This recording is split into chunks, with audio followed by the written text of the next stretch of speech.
प्रभुपाद ने गौमांस आदि खाने के विषय में बहुत गलत सिद्धांत प्रस्तुत किया। श्रीमद् भागवत के चौथे स्कंद के 17वें अध्याय के 25वें श्लोक के तात्पर्य में बहुत गलत सिद्धांत प्रस्तुत किया कि गौमांस खाने की अनुमति दे दे सरकार, और इस ऐसी परिस्थिति में गौमांस खाना चाहिए। भैया किसी भी परिस्थिति में गौमांस नहीं खा सकते, इस बात का प्रमाण है।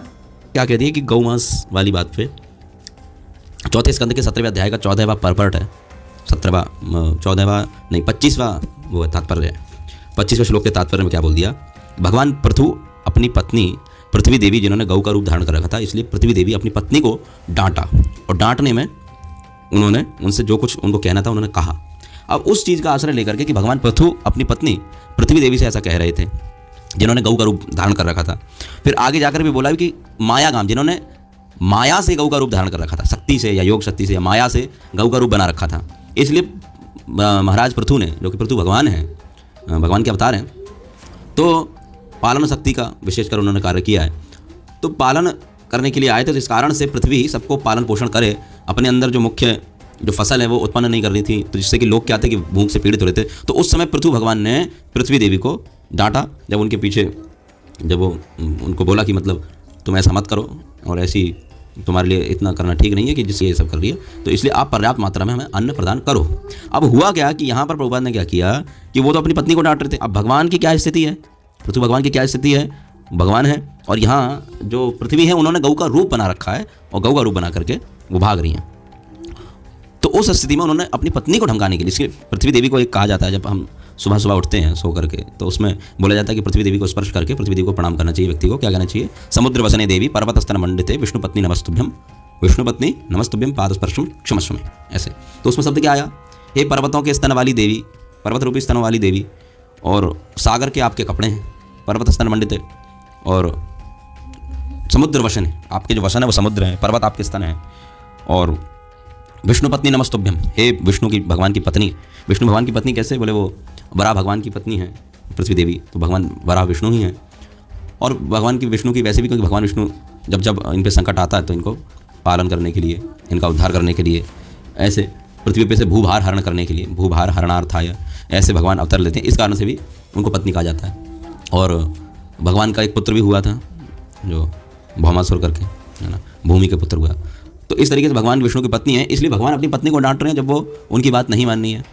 तो भगवान अपनी पत्नी को डांट सकते हैं, वो सब कर सकते हैं। अब उस चीज़ को आश्रय लेकर के, और दूसरी बात उन्होंने मायागाम अर्थात माया से अपनी गौ का रूप बना रखा था, उस चीज़ को लेकर के यहाँ प्रभुपाद ने क्या लिखा कि ऐसा नहीं कहा कि मतलब कि उस पूरी स्थिति को नहीं समझाया कि वो बात वहाँ क्या हो रही है, कि वो भगवान विष्णु हैं और भगवान विष्णु अपनी पत्नी को डांट सकते हैं, और भगवान के अवतार हैं पृथ्वी जी। तो इसलिए पृथ्वी जी उनको डांट रहे थे और समझा रहे थे कि भाई तुम जो है पर्याप्त मात्रा में अन्न दो।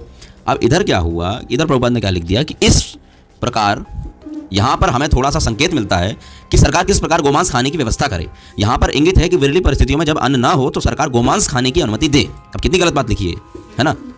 तो यहाँ पर देखोगे तो आप कितनी वैसी चीज़ लिख दी, जब अन्न का अभाव हो तो मांसाहार की अनुमति दी जाए, है ना, यहाँ ये कहने का अर्थ है।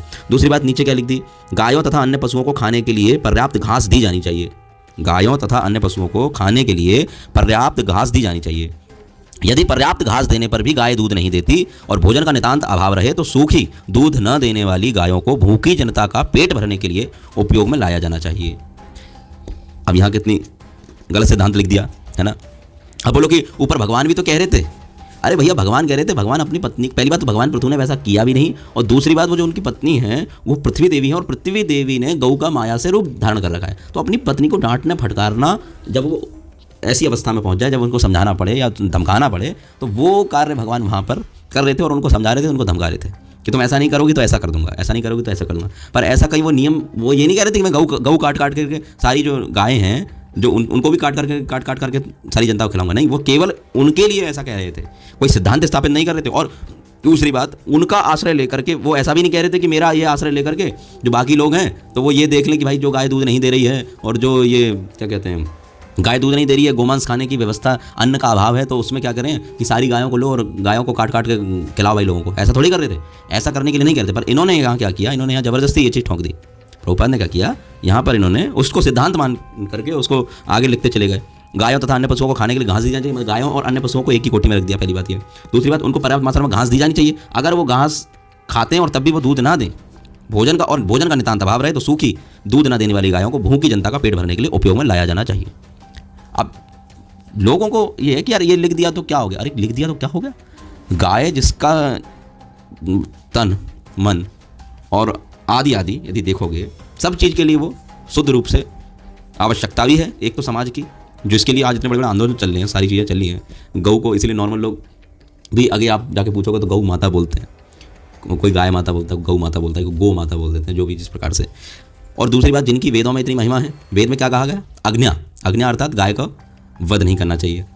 ये तो गाय के मांस खाने की बात तो फिर दूसरी बात आ गई, गऊ हत्या ही बहुत बड़ा पाप माना गया है, और गऊ हत्या करके गऊ का मांस खाना तो ये तो मतलब और ही बहुत ही ज़्यादा वो है, तो एक ही उसमें आ गया। तो गौ हत्या कितना बड़ा पाप माना गया है या गौ मांस। तो हम किसी भी प्रकार से अपनी लेखनी या अपने वचनों के अंदर इस प्रकार से जनता को प्रेरित नहीं कर सकते कि वो गौ मांस ऐसी अवस्था में खा ले। भूखे मतलब जैसे बोलते हैं भूखा पड़ गई हो, सूखा पड़ गया हो, भूखी हो जनता या नितांत अभाव रहे भोजन का, अरे भैया भोजन का नितांत अभाव रहेगा, अन्न का अभाव रहेगा, तो ऐसे में हम किसी अपने घर परिवार वाले को थोड़ी खा जाएंगे, हम अपनी माँ को थोड़ी खा जाएंगे। जब हम अपनी माँ को नहीं खाएंगे जो कि केवल हमें दूध पिलाती है, जो हमें अपने जन्म देती है, उसको हम दूध नहीं पिलाएंगे। जो गौ माता एक व्यक्ति को पूरे जीवन भर दूध पिलाती है, चाहे वो 5 साल का चाहिए, वो 10 साल का चाहिए, वो किसी की सीमा नहीं देखती, 50 साल का भी सही, उसको भी दूध गौ माता का दूध होता है। और जब भी यदि माता के कोई किसी के जन्म भी ले और कभी कभी माता के स्तनों में भी दूध नहीं होता, तो उस समय गऊ के दूध से ही बालक का पालन पोषण होता है।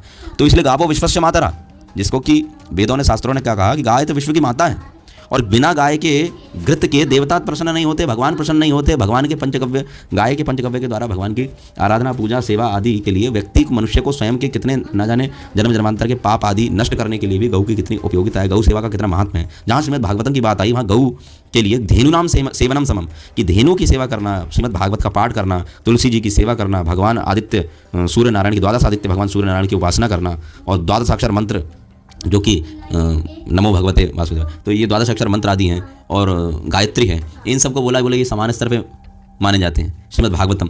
तो उनकी सेवा करने से जैसे श्रीमद् भागवतम का लाभ होता है, श्रीमद् भागवतम को पाठ करने से गौ सेवा का लाभ होता है, तुलसी सेवा करने से और श्रीमद् भागवत पाठ करने से, इनमें तो आपस में इनका क्या है, समानता बताई जाती है। इतनी ऊंचा दर्जा है गऊ का, और उन गऊ के लिए किसी भी प्रकार से हम कहीं भी अपनी लेखनी या अपने वचनों के अंदर गलत नहीं बोल सकते। यदि हमने ऐसा बोला भी है तो उसको काटा जाना चाहिए कि नहीं, हाँ ये बात गलत है, ठीक है। और दूसरी बात, बोल देना ही सबसे ज़्यादा गलत बात है, और लिख देना ही सबसे, और यहाँ तो इन्होंने तो लिख ही दिया, लिख के ही चले गए। तो अब क्या है कि अब कोई भी जनता पढ़ेगी या कुछ भी होगी तो उसके लिए नॉर्मल, मतलब गऊ के लिए कोई आदर नहीं है। दूसरी बात, हालांकि बहुत सारी जगह गऊ के लिए क्या कहा है मैं उस पर तो प्रकाश नहीं डाला, पर यहाँ श्रीमद् भागवत के अंदर ये गौ मांस लिखने की जरूरत क्या थी।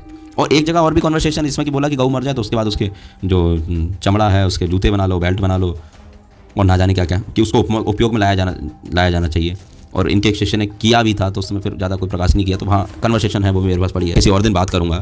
तो देखोगे तो ये चीज़ यहाँ बोलने की आवश्यकता क्या थी, तो ये सरासर यहाँ गलत लिखा हुआ है। तो इस तरीके से पता लगता है कि इनके तात्पर्यों में बहुत सारी त्रुटियाँ हैं, सिद्धांत को लेकर भी और गौ माता को लेकर के, जैसे मैंने अभी बताया। तो यहाँ कहीं भी ये उचित नहीं है ना।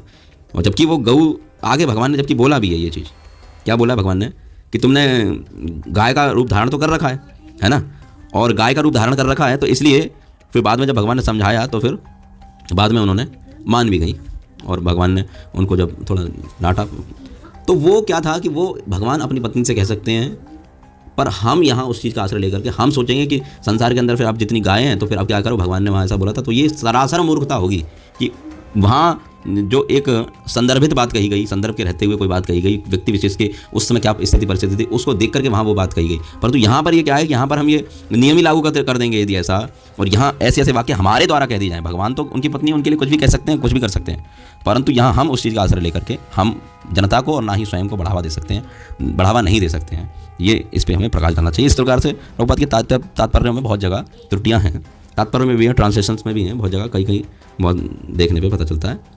तो इसलिए इन्होंने सोच समझ के ये तात्पर्य आदि, अनुवाद आदि ये सब